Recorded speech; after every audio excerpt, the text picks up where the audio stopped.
So, hey there Jan, welcome to this short tutorial series on how to update the website that is now pretty much finished, or it is finished in my opinion. And yeah, this is the website agbs.org. As you can see, you're not logged in, and this is just the website that you see it as a normal visitor. And if you want to, because this is the front end every user can see, if you want to access the back end of the website, you just go on the URL, put a slash and wp minus admin. Then you will be prompted to give your username and your password. It's the one I've provided to you. You are automatically an admin for the page. I have different credentials, but you can log in with yours and you will be able to do all the things I'm doing. In this video, I just want to give you a short overview about the back end of the page.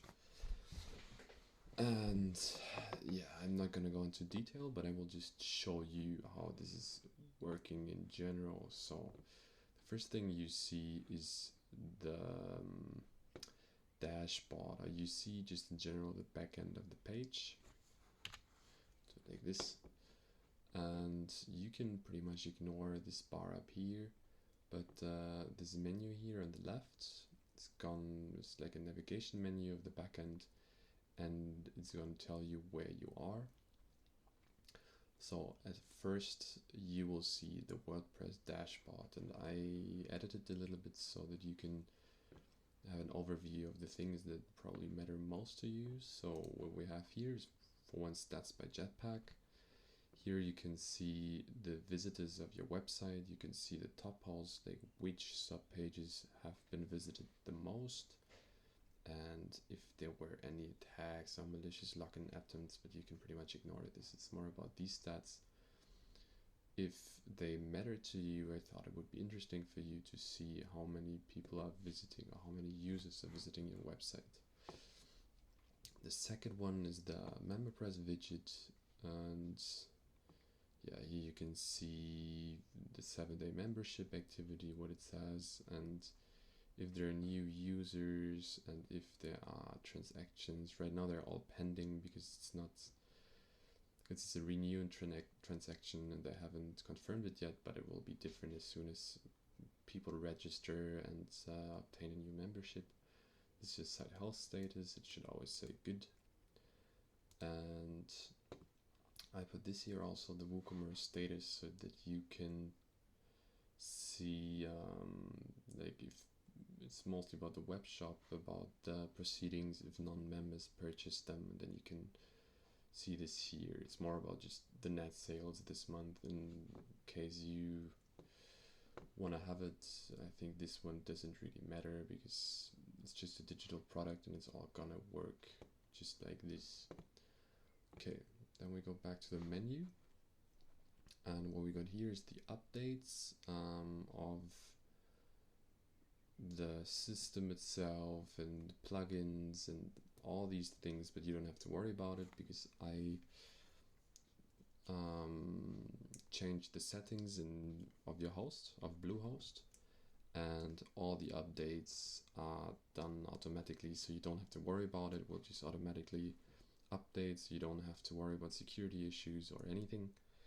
And yeah, don't be confused by this one. It will be gone as soon as you have to administer it. It's just a problem with the plugin, but it will be resolved. You can ignore this. This is mostly about the site stats you have here. Yeah, we'll just give you a quick overview in this video of this menu and not really go into depth.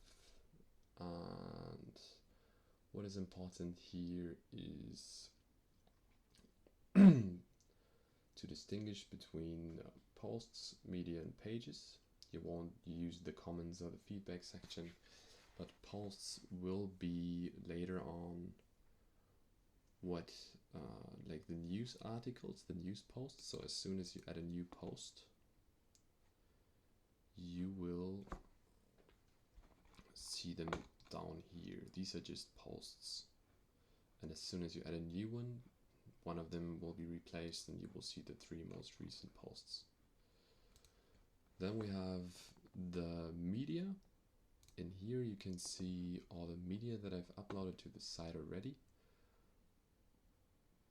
These are mainly all the photos I uploaded, or like icons and all this kind of stuff, but also the proceedings and like the paper PDFs and stuff like that. And yeah, I will explain it in detail later, but this is what the media tab is.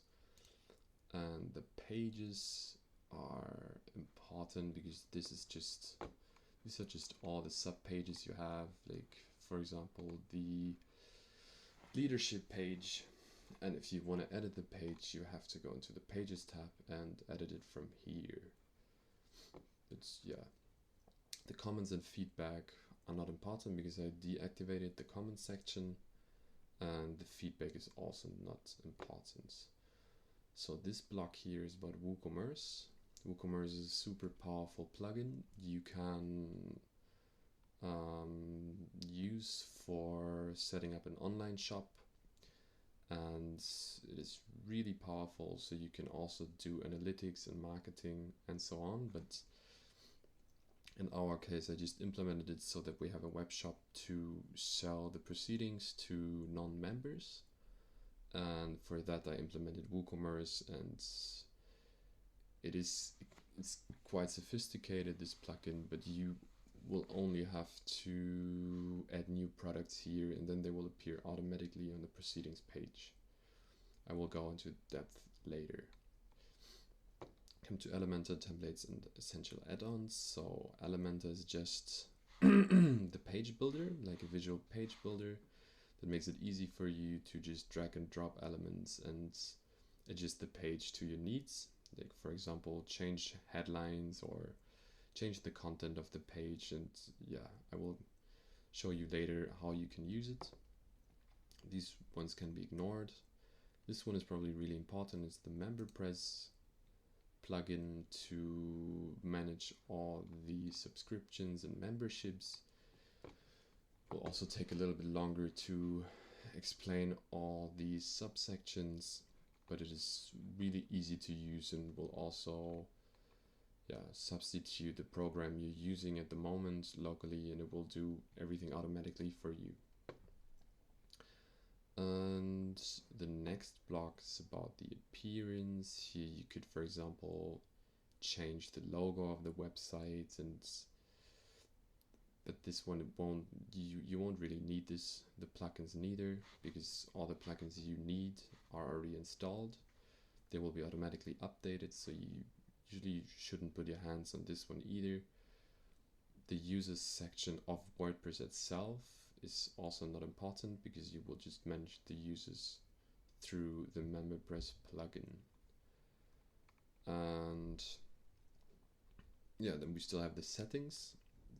They won't be important either. They just might be important in case you want to back up the page, restore a backup, and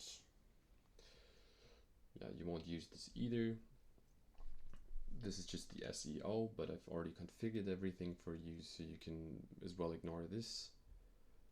This one is the plugin the MailChimp plugin that will just add all the members that are obtaining a new membership. They will just be added to your mailing list of MailChimp, but you can just use the normal MailChimp website and administer everything from there.